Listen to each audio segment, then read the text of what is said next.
Em 1511, Afonso de Albuquerque, um gênio militar do então Império Português, conquistou o Sultanato de Malaca.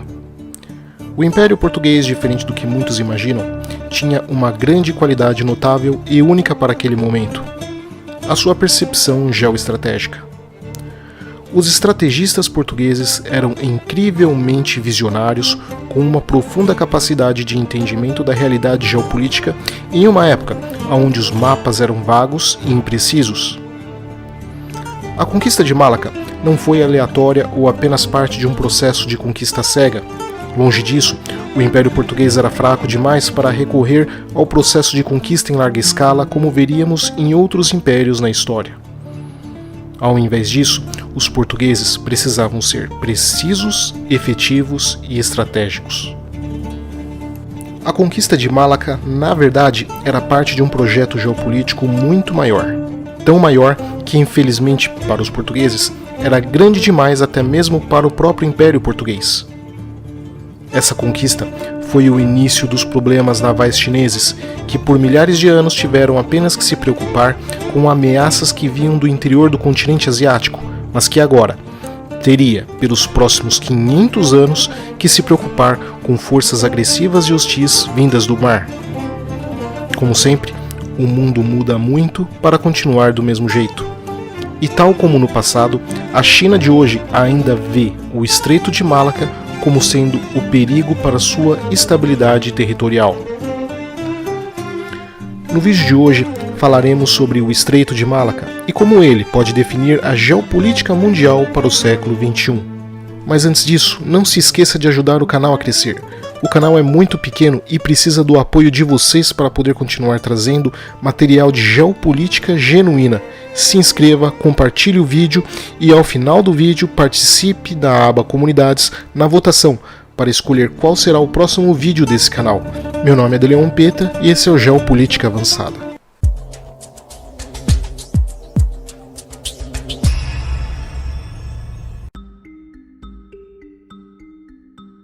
O Estreito de Malaca fica entre a Península Malaia a leste e Ilha de Sumatra, na Indonésia, a oeste, servindo como acesso aos oceanos Pacífico e Índico. Com um comprimento de 805 km e uma largura que varia entre 50 a 180 km, Malaca é o estreito mais movimentado do planeta, com mais de 80 mil navios cruzando a região por ano e correspondendo pelo fluxo de 20% de toda a economia global marítima. Este é de longe o ponto mais importante do comércio mundial hoje. Apenas por aqui passam 25% de todo o petróleo oriundo do Oriente Médio, que abastece os países do Sudeste e Leste Asiático. Apenas para a China, 60% de seu comércio passa pelo Estreito de Malaca. A região ainda é capitaneada pela importante e moderna cidade-estado de Singapura, um polo de desenvolvimento e prosperidade na região. Toda essa prosperidade e riqueza fluindo esconde uma realidade geopolítica um tanto quanto tenebrosa, que é a dependência dos países do Sudeste e Leste Asiático com relação a essa região. O eventual bloqueio do Estreito de Malaca seria um pesadelo na economia de países como Vietnã, Japão, Taiwan ou Coreia do Sul. Mas, acima de tudo, um soco na costela chinesa. Pequim enxerga esse ponto marítimo como sendo o risco de seu isolamento com o comércio global em caso de um eventual agravamento das relações com os Estados Unidos ou com a Índia. Assim, com as fronteiras terrestres estando seguras, Pequim tem focado numa ambiciosa estratégia de ampliação da sua capacidade naval, através do aumento, fortalecimento e modernização da sua marinha de guerra, cuja prioridade seria a de assegurar o fluxo comercial através do estreito. Já ao sul do Estreito de Malaca, o Estreito de Sunda, próximo da capital da Indonésia, Jakarta, não é uma alternativa viável, uma vez que, além de aumentar a linha logística, a região ainda sofre com falta de infraestrutura adequada, é estreita e excessivamente rasa para ser utilizável por grandes navios e em larga quantidade. Contudo, a resposta chinesa para contrabalancear a importância do Estreito de Malaca é polêmica, mas não é aquilo que a maioria das pessoas acreditam ser.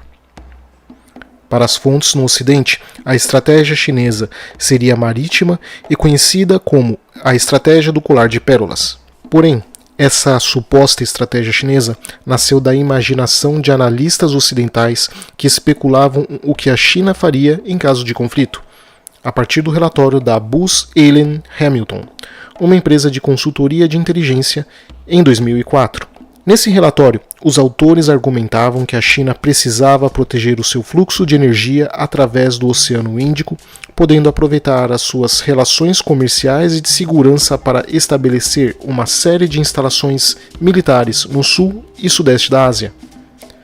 Assim, essa suposta estratégia do colar de pérolas chinesas, no longo prazo, consistiria na garantia sobre bases na ilha de Hainan e Wudi, que ficam na própria China, na construção do canal de Kra, na Tailândia, e ainda com a construção de 2 bases navais chinesas em cooperação com o governo de Myanmar, a instalação de outra base militar no Sri Lanka e, por fim, uma última base em Gwadar, no sul do Paquistão. Mas será que essa seria o grande trunfo chinês para o Estreito de Malaca? Em resposta curta e direta, não. Como vimos em vídeos anteriores aqui no canal sobre a importância do Tibete e de Xinjiang, a estratégia chinesa por terra corre muito bem e com grande tranquilidade. Já a ampliação de suas atividades navais frequentemente enfrenta a hostilidade de países vizinhos, cuja força militar é bastante expressiva, como por exemplo o Japão e o Vietnã. A ampliação da área operacional chinesa a ponto de ir além dos mares do sul da China, por ora, não só aumentaria ainda mais a hostilidade e o sentimento anti-chinês na região, como ainda por cima, além de não garantir a segurança sobre Malaca, iria também sobrecarregar mais a marinha chinesa, com a marinha chinesa tendo que se preocupar com a defesa e manutenção dessas instalações em uma área bastante abrangente e hostil. Além do que, utilizar essas bases numa eventual guerra faria com que os países que hospedam essas instalações também se tornassem alvos em caso de conflito. Fato que a maioria dos países envolvidos não estariam nem um pouco dispostos a fazer por Pequim. E no caso do canal de Kra, na Tailândia, não há indicações sérias de que algum dia sairá do papel. Pelo contrário, militares tailandeses temem que tal construção iria aumentar a pressão sobre a Tailândia e ainda incentivar os movimentos separatistas islâmicos que o país enfrenta ao sul. Então, qual seria a resposta chinesa para o dilema de Malaca? E olhando para as fontes chinesas, vemos que a estratégia em geral aponta para o fortalecimento do programa Rota da Seda por terra, passando pela Ásia Central, sul da Ásia e interior da Rússia. Caso você tenha alguma curiosidade sobre o programa Rota da Seda, eu já expliquei isso em vídeos anteriores aqui no canal. Ou seja, seria mais seguro e confortável para a China manter esse projeto por terra do que arriscar mais do que poderia aguentar, ampliando suas operações para além do Sudeste Asiático em direção ao Oeste. Isso, porém, não significa que a China venha a diminuir a sua expansão naval nos mares do Sul, Sudeste e Leste. Pelo contrário, ao que tudo indica, ela irá aumentar ainda mais a sua capacidade nessa região, pressionando principalmente Taiwan. Além disso, há um outro problema que faz com que Pequim busque alternativas concretas ao Estreito de Malaca, que é a própria cidade de Cingapura. Apesar de quase 75% da população de Cingapura serem de origem chinesa, a maioria possui ressentimentos com o governo chinês, uma vez que grande parte da população é descendente de refugiados do regime comunista, fazendo com que as lideranças da cidade-estado tenham uma relação próxima com Taiwan, a pedra no sapato da China, inclusive com exercícios militares em conjunto, cooperação nas áreas de inteligência e troca de informações. Portanto, o dilema do Estreito de Malaca por ora é um soco na costela chinesa, mas que para evitar isso tem focado na ampliação do programa Rota da Seda por terra e não no aumento das suas operações navais na região, preferindo utilizar a sua frota naval na proteção de sua longa costa que poderia ficar vulnerável a ataques a partir da Coreia do Sul, Japão, Taiwan, Filipinas e principalmente Guam. Não se esqueça de comentar, curtir e compartilhar o vídeo com seus amigos. E na aba Comunidade, participe das enquetes para escolher qual será o próximo vídeo do canal. A participação de vocês é bastante importante e a única motivação que eu tenho para poder continuar. Abraço a todos e até a próxima.